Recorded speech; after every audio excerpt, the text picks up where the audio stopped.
Nah,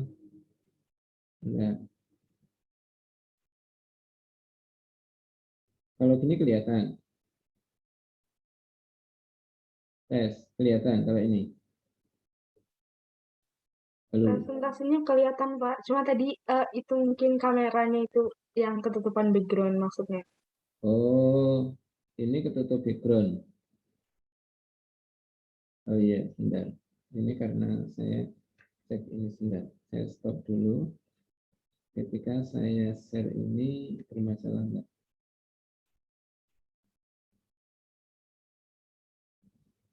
Oh, kebalik. Jadi kita kalau gunakan ini, oh ini, kemudian kalau kita share ini, kalau bisa, oh bisa. Nah, oke.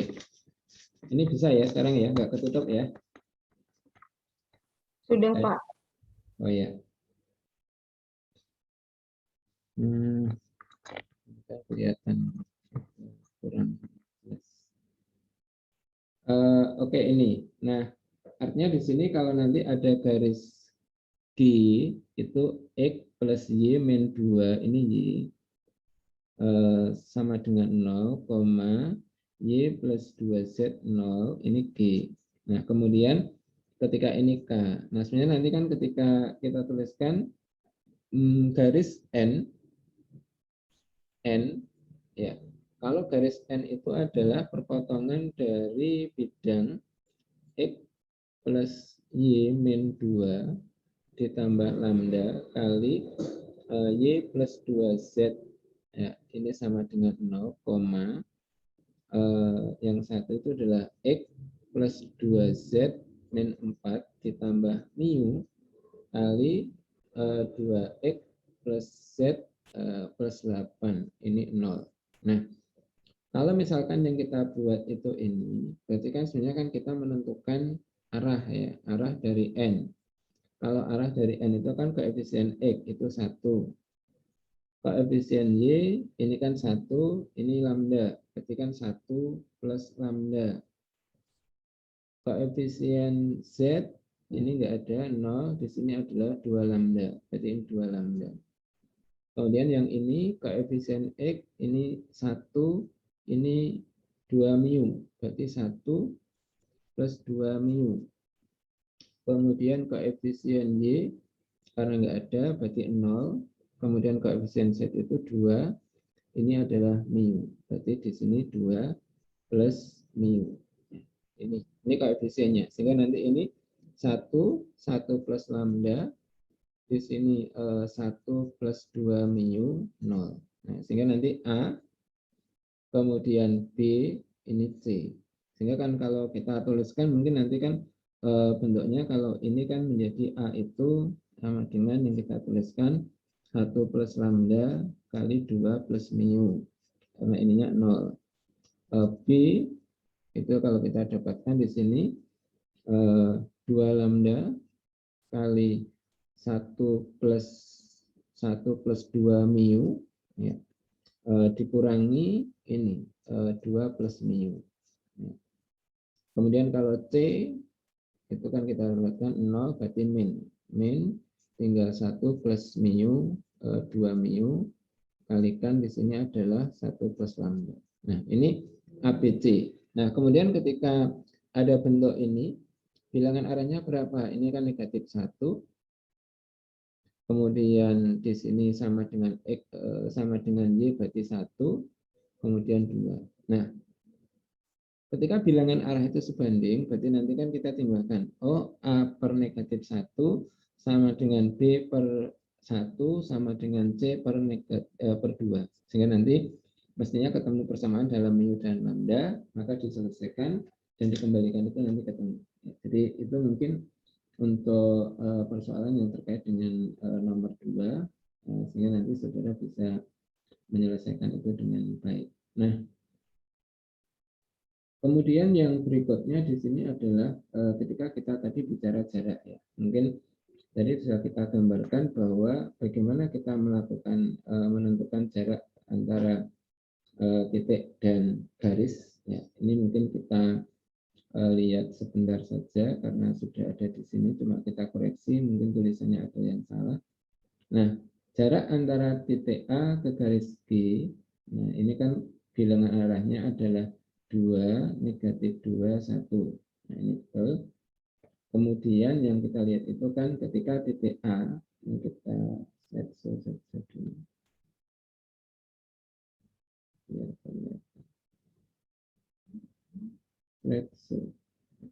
Kita sampai 920 aja ya, maksimal di situ. Enggak lama-lama. Ini ya, ketika bilangan arah di sini yang kita tuliskan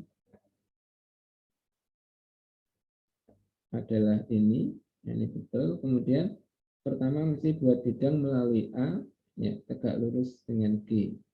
Bilangan arah dari G ini, berarti normal dari A itu sama dengan G. Nah, berarti 2 kali X min 2 kurangi 2 kali 1 dan ini. Sehingga kita dapatkan bidangnya ini. Nah, mengingatkan ketika kita menentukan titik tembus, berarti kan kita mengganti nilai X, Y, sehingga nanti antara persamaan ini dan garis itu sama ya di situ. Maka kita misalkan K atau lambda, maka kita gantikan Z itu adalah K min lambda, kemudian Y itu 2 min 2K, dan ini. Nah, ketika disubstitusikan, maka ketemu nilai K itu ini. Nah, kemudian ketemu nilai K, berarti kembalikan ke X-nya, Y-nya, sama Z-nya. Sehingga titiknya itu adalah ini. Nah, kemudian setelah ketemu titik, berarti kan tentukan jarak, ya jarak dua titik itu sama dengan jarak titik ke garis ini. Yaitu mungkin bentuk yang kita dapatkan ketika nanti kita pikirkan itu. Nah, kemudian yang kedua, mungkin nanti ketika tentukan jarak titik P ke garis ini, ya mungkin barangkali nanti sama ya di dalam satu proses di situ, sehingga nanti saudara mungkin barangkali bisa mendapatkan hasil yang ini, sehingga tolong nanti dikoreksi apakah ada yang salah atau tidak. Kemudian ini pengantar sedikit, jadi nanti terkait dengan jarak dua garis. Ya. Jadi jarak dua garis ini langkahnya hampir sama dengan yang pertama. Jadi intinya pertama, kalau kita ada dua garis itu, ya, kalau misalkan kita mau menentukan jaraknya itu dua garis sejajar. Karena nanti kalau garisnya berpotongan itu jaraknya 0. Atau kalau garisnya bersilangan. Nah, ciri dari dua garis itu sejajar, maka dia terletak pada satu bidang dan tidak ada titik sekutu. Itu cirinya. Sehingga nanti kan kalau kita menggunakan cara ini, maka harus dipastikan dua garis itu sejajar. Ya. Maka ketika dua garis sejajar itu, misalkan G1 dan G2, maka bagaimana menentukan jarak? Ambil sebuah titik. Jadi kalau ambil sebuah titik, berarti kan prosesnya akhirnya sama. Buat bidang datar melalui titik itu tegak lurus G1. Nah, kalau ini jarak G1 ke G2, ya, berarti kan artinya di sini kan ketika kita buat bidang datar melalui P tegak lurus G1. Nah, artinya tegak lurus G2 enggak? Iya, karena di sini kan dia sejajar. Maka secara otomatis dia tegak lurus dengan G2. Kemudian titik G itu titik tembus antara P dan G2. Nah, sehingga jaraknya itu adalah jarak PG. PG itu jarak dari G1 ke G2. Mungkin kita berikan satu ilustrasi ini, sehingga mungkin besok kita tinggal konsentrasi pada garis persilangan. Nah, ini yang kita lihat itu gini.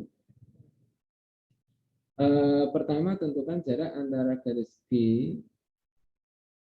ini dan garis K. Ya. Garis G dan garis K. Nah, pertama yang kita lihat itu apakah G dan K itu sejajar. Nah, berarti kalau sejajar itu mesti bilangan arahnya itu sebanding. Ini 2, 1, 2. Ini 2, 1, 2. Maka dikatakan bilangan arahnya sebanding. maka dikatakan G sejajar K. Cuma nanti kalau misalkan ini tidak sama, apakah dia itu sejajar, berpotongan, belum tentu. Jadi kalau bilangan arahnya tidak sebanding, maka ada kemungkinan dia berpotongan atau bersilangan. Ya, jadi itu. Nah, kalau sama, berarti sebanding, berarti dia sejajar. Jadi cukup ngeceknya cukup itu. Nah, ambil titik pada garis K. Ambil titik pada garis K itu terserah ya. Ketika misalkan ambil Z negatif 1, ya ini 0, Y-nya negatif 1, X-nya itu adalah negatif 1. Ini salah ya. Ini karena kalau ini adalah 0, berarti kan kalau diambil di garis K yang Y negatif 1, nah kalau ini nanti 0 kan X-nya juga negatif 1. Ini ada kesalahan di sini. Nah, tentukan jarak P ke garis G. Ya, berarti nanti kan artinya ketika yang kita lihat itu prosesnya sama dengan ini. Buat bidang, jadi buat bidang melalui P, kalau P di K, itu tegak lurus dengan K. Jadi ini buat bidang, ya, melalui P, ini K. Bahkan ini tegak lurus di sini, boleh.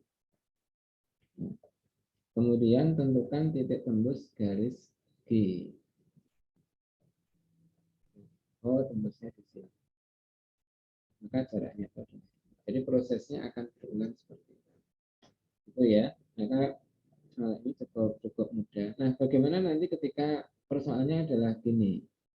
Jadi bagaimana nanti ketika saya menuliskan G itu misalkan dalam bentuk ini 2X plus Y sama dengan 3 atau 4, kemudian ini X min Y, ya misalkan plus 3 dengan 0, ya, sama dengan 0.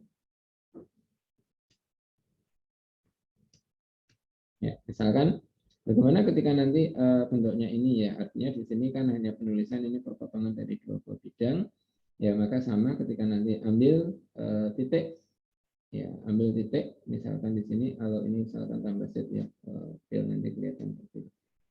Ya, kalau ini misalkan bagaimana kita menentukan titik di garis ini, ya sama. Kalau misalkan Anda ambil salah satu variabelnya di sini X itu 2, misalkan nanti kan ini 4, jadi Y 0. Nah, kalau ini X2, ini Y 0, maka kan nanti kan Z-nya berapa, itu sama.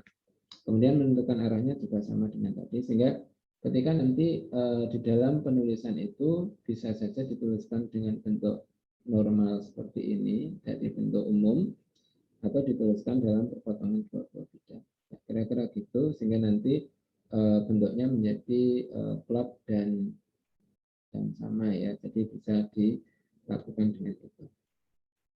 Oke, itu kalau nanti beberapa bentuk ini dipelajari, kita ketemu untuk minggu depan, sehingga nanti beberapa persoalan nanti kita bisa selesaikan bersama. Ini ada yang salah, kalau nanti dicermati pada bagian ini, kira-kira nanti salahnya di ya, itu mungkin.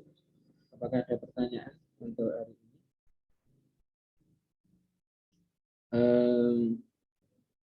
Kelas A itu sudah 7 kali, kemarin akan berikan tugas, harapannya nanti setelah tugasnya oke, nggak ada masalah, nanti kita UTS, jadi seperti itu. Mungkin kelas D juga menyesuaikan, kalau nanti tidak ada masalah, kita setelah pertemuan ke-7 itu adalah UTS ya, gitu. Oke, matur nuwun, monggo kalau ada pertanyaan. Nggak ada ya. Oke, nggak ada, saya pikir sudah jelas semua. Soal-soal yang ada di PPT tolong dikerjakan, atau Anda memiliki soal-soal bisa disampaikan, sehingga kalau ada persoalan nanti ini mungkin untuk beberapa tugas saya berikan feedback untuk besok pertemuan berikutnya.